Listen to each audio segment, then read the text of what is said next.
Good morning friends. हमने previous class में जो देखा था वो हमारा टॉपिक नाव और धारा, बोट एंड स्ट्रीम के क्वेश्चंस हमने लिए थे।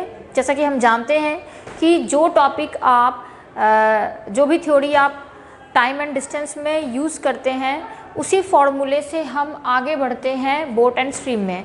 तो ये चैप्टर उससे अलग नहीं है, उसी का एक पार्ट है, बस उसमें ये टाइप कैटेगराइज कर दिया जाता है बोट एंड स्ट्रीम। तो हम इसमें प्रीवियस लेक्चर में हमने कुछ इजी बेसिक क्वेश्चंस देखा है। अगर आपको इसका क्वेश्चंस अगर स्टार्टिंग से देखने हो तो आप इसके पहले वाले वीडियोस को ज़रूर फॉलो करें। वहाँ से आपको पहले कुछ ईजीएस्ट क्वेश्चंस जो हैं वो देखने को मिलेंगे। तो वो जब आपको समझ में आएगा तो आपको ये हमारा आज का वीडियो समझ में आएगा कि इस लेक्चर में किस तरह से हम बोट एंड स्ट्रीम के क्वेश्चंस को लेंगे। तो प्रीवियस क्लास में हमने ये समझा था कि बोट एंड स्ट्रीम में सबसे फर्स्ट चीज़ जो हमें जाननी है वो हमें ये जानना है कि distance is equal to speed into time.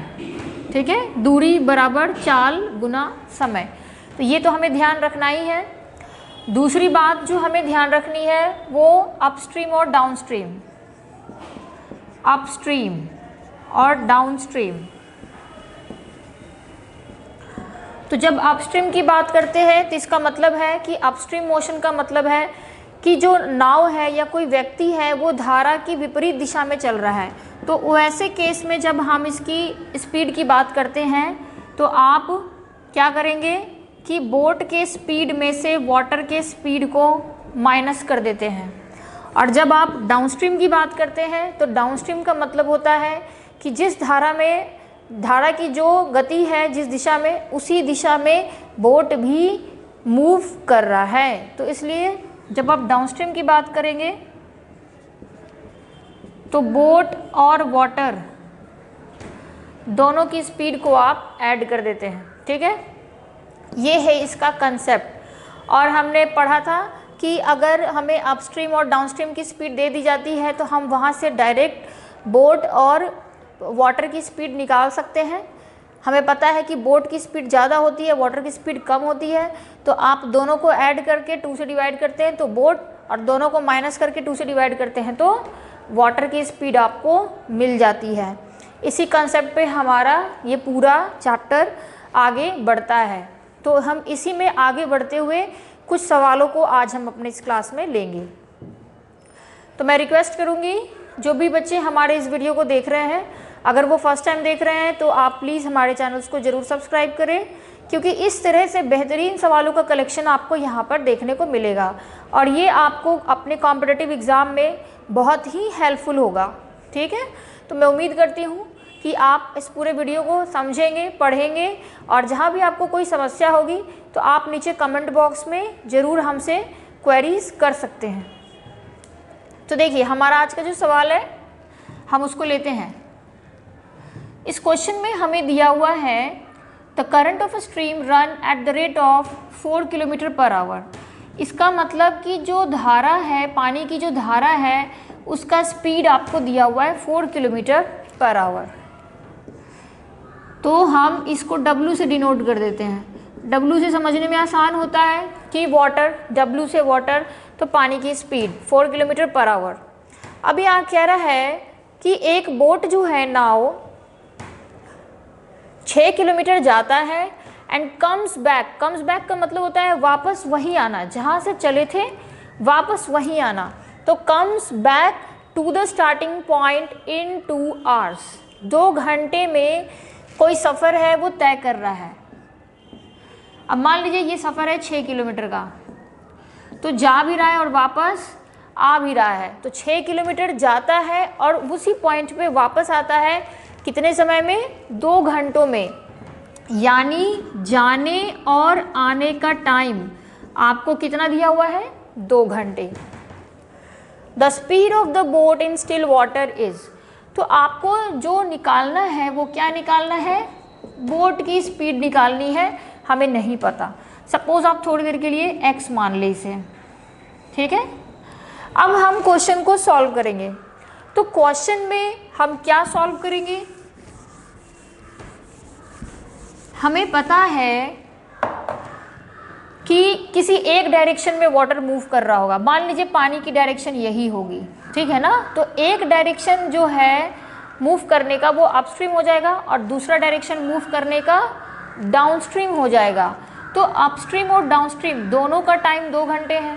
तो अभी अभी हमने जाना था कि distance is equal to speed into time, तो हम टाइम को क्या लिख सकते हैं, टाइम को लिख सकते हैं डिस्टेंस बाय स्पीड। टाइम को हम लिख सकते हैं डिस्टेंस बाय स्पीड। तो क्यों ना जो ये t1 plus t2 is equal to 2r आपको दिया हुआ है, यहाँ से आप क्या करेंगे, दोनों ही केसेस में डिस्टेंस क्या है, कॉमन, तो डिस्टेंस हो जाएगा 6, कोई दिक्कत।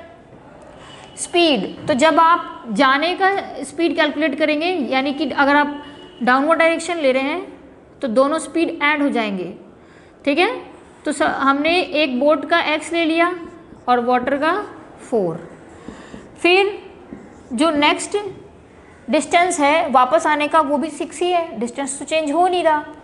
तो इसमें आप लिखेंगे x माइनस 4, ठीक है ना, क्योंकि एक जो है आपका अपस्ट्रीम होगा, दूसरा डाउनस्ट्रीम होगा। तो जब आप डाउनस्ट्रीम लिखते हैं तो दोनों की वेलोसिटी ऐड हो जाती है, क्योंकि जिस दिशा में पानी चल रहा है उसी दिशा में बोट भी चल रहा है। लेकिन जब आप अपस्ट्रीम की बात करेंगे तो जिस दिशा में पानी है उसके विपरीत दिशा में बोट मूव कर रहा है और बोट की स्पीड ज़्यादा होगी। तो हमने बोट की स्पीड क्या मानी है, x, इसलिए हम यहाँ पे क्या लिखेंगे, x माइनस 4। अब हम इसको सॉल्व करेंगे और देखेंगे कि x के वैल्यू क्या आता है, और वो हम देखेंगे कि हमारे ऑप्शन में कौन सा वैल्यू गिवन है। तो देखिए, तो यहाँ से अगर आप 6 कॉमन ले लेते हैं तो आपको एलसीएम हो जाएगा x plus 4 into x minus 4। अब ऊपर इस तरह से आप इसको सॉल्व करेंगे, इन दोनों का एलसीएम यहाँ पर, फिर ये x माइनस 4 यहाँ और x प्लस 4 यहाँ। तो यहाँ से आपको प्लस 4 माइनस 4 कैंसिल आउट हो जाएगा। आप चाहें, क्योंकि ये मल्टीप्लाई है, तो इस 2 को आप इस पर कैंसिल आउट कर सकते हैं, 2 3 या 6। अब आपको यहाँ से देख सकते हैं कि जो रिलेशन आपके पास आया है, ऊपर कितना रिमेनिंग है, x प्लस एक्स 2x, और नीचे x plus 4 into x minus 4, ठीक है। तो ये आपको आ गया, अगर आप क्वाड्रेटिक बनाना चाहें तो ये क्वाड्रेटिक में चला जाएगा, एक्स स्क्वायर माइनस 4 का स्क्वायर 16, ठीक है ना। अब यहाँ से आप 2 प्रोसेस प्रोसीड कर सकते हैं। एक, या तो आप यहाँ ऑप्शन में 6, 8, 7.5, 6.8 दिया हुआ है तो ऑप्शन चेक कर सकते हैं, और या तो दूसरा मेथड कि आप इसको फैक्टराइज करें और सॉल्व करें, ठीक है। तो अगर हम ऑप्शन चेक करेंगे तो मान लीजिए x का वैल्यू जो है अगर हम 8 पे चेक करें, ठीक है ना, तो अगर हम ऑप्शन चेक करें तो आप x की वैल्यू 8 पे चेक कीजिए कि आपका आंसर क्या आ रहा है, 3, 2, x की जगह 8, ये 8 स्क्वायर माइनस 16। अब आप इसको सॉल्व करें तो देखिए, तो अगर मैं नीचे से 8 कॉमन ले लूँ तो यहाँ बचेगा 8 माइनस 2, क्योंकि ये स्क्वायर है और ये 2 या 16, तो ये 8 कैंसिल आउट हो जाएगा, यानी 3, 2 और नीचे 8 माइनस 2 आपको 6, तो 3, 2 या 6 कैंसिल आउट हो रहा है। तो यहाँ से हमने क्या देखा कि जब भी आपको क्वाड्रेटिक इक्वेशन आ जाता है तो बेहतर होता है कि हम ऑप्शन चेक कर लें। तो यहाँ पर अगर आप x की वैल्यू 8 पुट करेंगे तो आपका जो राइट हैंड साइड है वो 1 आ जाता है, तो इसलिए वो 1 आ गया। तो यानी कि हमारा ये जो हमने ऑप्शन लिया वो सही है। तो इस तरीके की चेकिंग जो है वो आप ओरली भी कर सकते हैं, और अगर आपको ऑप्शन चेक नहीं करना है तो आप दूसरा मेथड फॉलो कीजिए। तो यहाँ से दूसरा मेथड क्या फॉलो करेंगे आप, तो वो ये कि ये आपको क्वाड्रेटिक इक्वेशन बन जाएगा, 6x is equal to x square minus 16, सबको सेम साइड में लिख देंगे आप, तो ये ऐसा हो जाएगा, ठीक है। अब यहाँ से आप इसको फैक्टराइज करेंगे, तो 6x को फैक्टराइज करेंगे तो आप क्या ले सकते हैं, माइनस 8x प्लस 2x। क्यों लिया हमने, क्योंकि 8 2 जा 16 हो जाता है और 8 माइनस 2 6 होता है, तो आपको सिम्बॉल्स का ध्यान रखते हुए आगे काम करना होता है। अब इन दोनों में क्या कॉमन है, इन दोनों में कॉमन है, ये देखिए x कॉमन है, यहाँ से हमने x माइनस 8 लिख दिया, यहाँ से 2 कॉमन है, हमने x माइनस 8 लिख दिया, दोनों में x minus 8 common, x plus 2। जब आप सेपरेट करते हैं बारी बारी से तो इसको 0 लिखते हैं। अब यहाँ से x का वैल्यू नेगेटिव आएगा और ये प्लस 8, क्योंकि x कभी भी नेगेटिव नहीं हो सकता। यहाँ पर हम जो स्पीड ले रहे हैं वो ऑलरेडी डायरेक्शन हमारा पता है कि भाई इस डायरेक्शन में उस डायरेक्शन में, इसलिए हमने यहाँ प्लस माइनस लिया है। तो ये x की वैल्यू कभी नेगेटिव यहाँ पे नहीं होगी, इसलिए हमारा x का वैल्यू क्या होगा 8। तो इस तरह से ये क्वेश्चन क्वाड्रेटिक में चला जाता है, और क्वाड्रेटिक में जाता है तो सबसे बेहतर तरीका है कि आप वहाँ पर ऑप्शन चेकिंग करें। ऑप्शन चेक करने से क्वेश्चन जल्दी बन जाता है। तो देखा आपने कि किस तरह से हमारे लिए ये क्वेश्चन कितना आसान था। सिर्फ 2 ही कंसेप्ट था कि आपको आने और जाने का टाइम 2 घंटे दे रखा है और दोनों आने जाने का जो डिस्टेंस है वो कॉमन है। तो आपने टाइम इज इक्वल टू क्या लिखा, डिस्टेंस अपॉन स्पीड। अपस्ट्रीम है डाउन स्ट्रीम है वो ध्यान दीजिए, अगर डाउन स्ट्रीम है तो दोनों ऐड हो जाएगा वेलोसिटी, अपस्ट्रीम है तो दोनों वेलोसिटी एक दूसरे से माइनस हो जाएंगे। ठीक है, तो उम्मीद करती हूँ कि आपको समझ में आया होगा। हम एक और सिंपल सा क्वेश्चन लेंगे।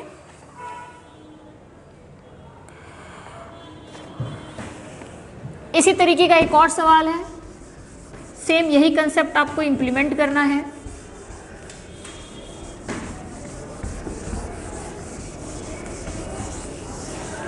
तो देखिए हमारा नेक्स्ट क्वेश्चन कह रहा है,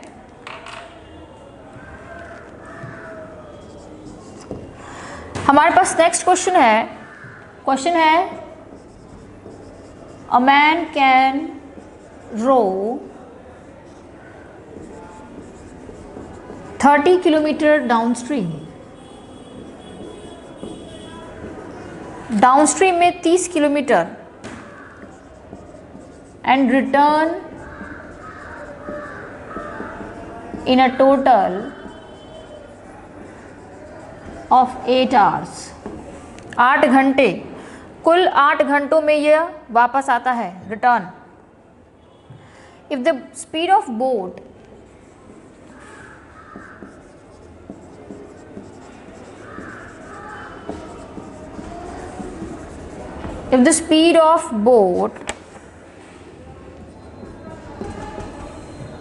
in still water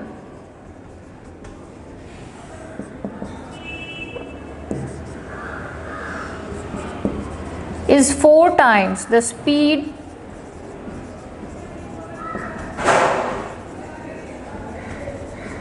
of the current,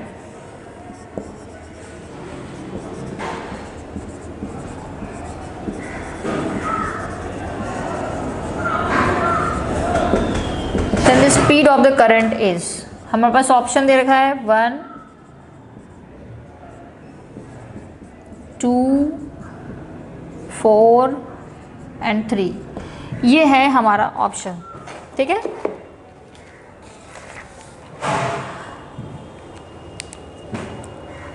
अब देखिए पढ़ाई के साथ साथ हमें ज़रूरी है कि हम जो चीज़ें चैप्टर्स पढ़ते जाते हैं उसको हम प्रीवियसली रिवाइज भी करते जाएं, क्योंकि अगर हम रिवीजन नहीं करेंगे तो वो लास्टली हमारे पास जब हमें पेपर देना होगा तो वो एक हमें बहुत ज़्यादा उसमें स्ट्रेस आ जाएगा हमें कि इतना सारा चीज़ें जो है वो रिवाइज़ करना है, और जब हम काफ़ी दिनों बाद उसको देखते हैं तो थोड़ा भूला भूला सा लगता है। तो आपको क्या करते रहना है कि पढ़ाई के साथ साथ आपको प्रीवियस चैप्टर्स को रिवाइज़ भी करते रहना है।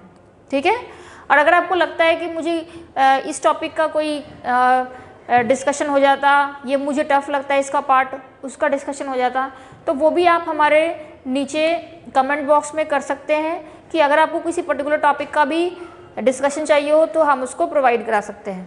लेकिन आपको हमेशा ध्यान रखना है कि आपकी जो प्रिपरेशन है वो कंटिन्यूस चलती रहनी चाहिए। जब हम किसी काम को करते हैं तो उसका फल हमें उसके काम के करने के अनुसार मिलता है। ठीक है, तो आप जिस तरह से मेहनत करते जाएंगे आपको अपकमिंग टाइम्स में उसका आउटपुट दिखते रहेगा कि हमने क्या गेन कर लिया। अब हमने जो पढ़ा ये चीज़ पहले मुझे नहीं आता था, अब मुझे ज़्यादा समझ में आ रहा है। तो आप उस पर जितना मेहनत करेंगे, जितना आप उस चीज़ को गेन करने की कोशिश करेंगे, उतनी वो चीज़ें आपको मिलती जाएंगी, प्रोवाइड होती जाएंगी, और तब आपको लगेगा, समझ में आएगा, पता चलेगा कि नहीं, हमने मेहनत किया है तो हमें ये सारी चीज़ें समझ में आ रही है और हम खुद से बना भी पा रहे हैं। तो इसलिए सबसे ज़रूरी है कि आप अपने आप को एनालिसिस करें कि आपको कौन सी जगह किस चीज़ में डाउट हो रहा है, क्योंकि जब तक आप इस चीज़ को फाइंड आउट नहीं कर पाएंगे कि हमें कहाँ गलत हो रही है, हमें कहाँ पर ज़्यादा समझने की ज़रूरत है, वो चीज़ आप फोकस नहीं करेंगे, आप उस चीज़ को ढूंढेंगे नहीं। ठीक है, तो हमें सबसे पहले ज़रूरी है कि एज ए स्टूडेंट हम खुद की प्रॉब्लम्स को फाइंड आउट करें कि which kind of topics we need. अगर हमें ये पोर्शन इजी लग रहा है तो कौन सा पोर्शन है जो हमारा वीक है, हम उस पर फोकस करें, तो हम उस चीज़ों को ढूंढें जहाँ से भी हमें उसके डाटास प्रॉपर मिले और हम उसको देखें और समझें। चलिए हम अपने अगले क्वेश्चन पर आते हैं।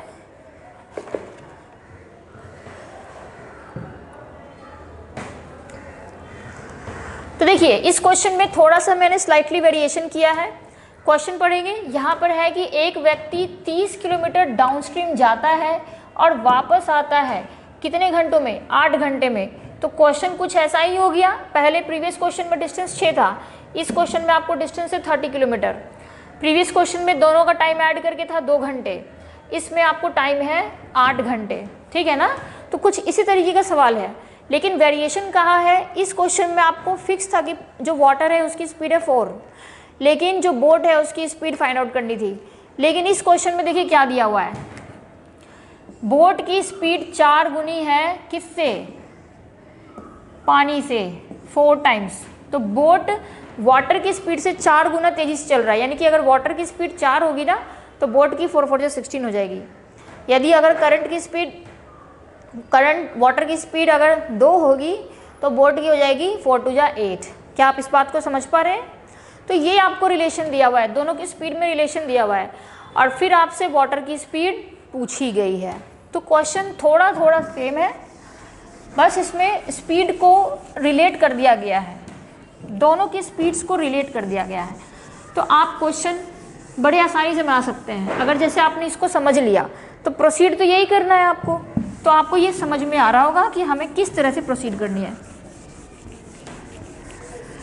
तो हम इस तरह से यहाँ पर हम पढ़ते हैं ताकि हम हर टाइप्स को एक दूसरे से रिलेट करके पढ़ें। इससे क्या होता है कि आपको डिफरेंस याद रहता है कि इन क्वेश्चंस में किस किस तरीके के डिफरेंसेस हमें देखने को मिल रही है, उसमें क्या दिया हुआ था, उसके कंपैरिजन में इसमें क्या नहीं दिया हुआ है, क्या दिया हुआ है। तो फिर हमारा एक कॉमन सेंस जनरेट होता है उस क्वेश्चन को सॉल्व करने के लिए। अब देखिए कह रहा है कि a man can rows 30 kilometre downstream, तो आपको अपस्ट्रीम और डाउनस्ट्रीम दोनों का टाइम मिला के 8 घंटे, ठीक है, 8 घंटे, दोनों की जो डिस्टेंस है 30। अब आपको वेलोसिटी अपस्ट्रीम और डाउनस्ट्रीम, थोड़ा सा आप इस पे काम कर लीजिए। तो क्या काम कर लीजिए? कह रहा है कि बोट की स्पीड 4 गुनी है वाटर के स्पीड से, यानी अगर आप वाटर का स्पीड x मानोगे तो बोट का स्पीड 4x। ठीक है, ये आपको मानना पड़ेगा। यूनिट का ध्यान रखेंगे, kilometre per hour, kilometre per hour. ठीक है, हमने यूनिट कंसिडर कर लिया। तो यहाँ जब आप अपस्ट्रीम और डाउनस्ट्रीम की बात करेंगे तो हमें तो एकदम बिल्कुल ये माइंड में सेट हो चुका है कि जो अपस्ट्रीम होता है, अपस्ट्रीम स्पीड माइनस होता है, और जो डाउनस्ट्रीम होता है दोनों सेम डायरेक्शन में होते हैं, तो स्पीड आप उसको प्लस कर देते हो। तो यहाँ पर जब आप अपस्ट्रीम लोगे तो आपको बोट में से वाटर को माइनस करना पड़ेगा, बोट में से वाटर को माइनस करना पड़ेगा।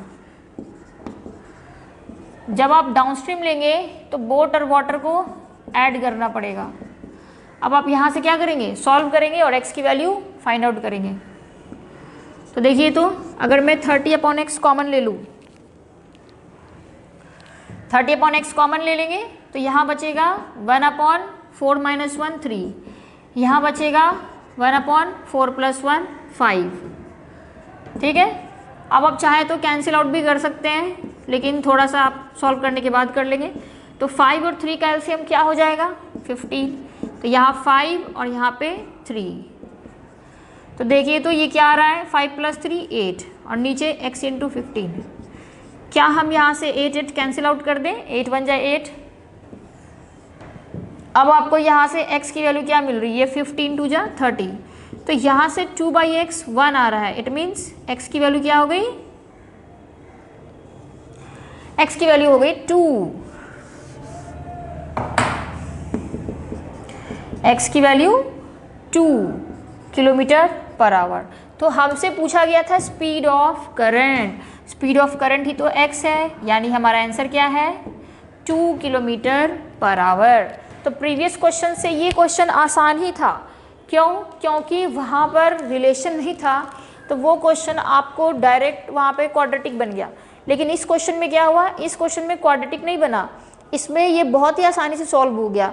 दोनों एक दूसरे से रिलेटेड थे, रेशियो दे रखा था, तो वो चीज़ आपने x कॉमन लिया और ये क्वेश्चन बहुत ही ईजी तरीके से बन गया।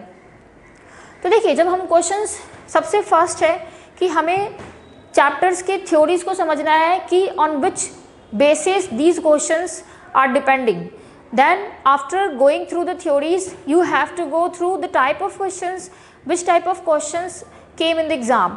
Suppose if all the type of questions you are getting wherever you are practicing, then your mind will be focused at the paper. Oh, I have done all the type of questions, now it become easy for me. Now you will practice a lot. So the type of questions should be, when you see the paper, the type of questions just came in your mind and you just start to working on it.